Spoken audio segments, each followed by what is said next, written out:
Viral momen OB diberi kejutan ulang tahun oleh karyawan kantor, tuai pujian. Beredar di media sosial sebuah video yang memperlihatkan seorang office boo atau OB diberi kejutan oleh karyawan lainnya di kantor. Video tersebut tentu berhasil menarik perhatian dan pujian dari warganet di media sosial. Dalam video yang diunggah Olivia Betty, tampak para karyawan dan seorang atasan menyiapkan sebuah kue ulang tahun beserta lilinnya untuk sang OB. Diketahui bahwa lelaki akrab dipanggil Mas Eko tersebut merupakan OB satu-satunya yang bekerja di kantor itu. Tak hanya memberikan kue ulang tahun, mereka juga tampak merayakannya bersama dan menyalami satu sama lain untuk mengucapkan selamat ulang tahun. Saat diberikan kejutan, ia pun tampak tersipu malu, dan ikut menyanyikan lagu ulang tahun dan meminta ia meniup lilin yang ada di atas kue.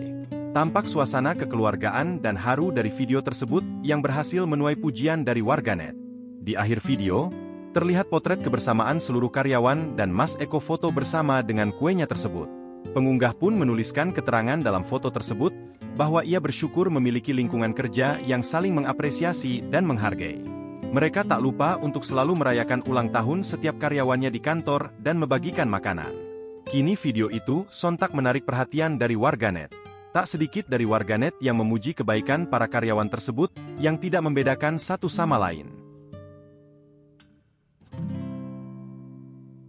Download Tribun X sekarang, menghadirkan lokal menjadi Indonesia.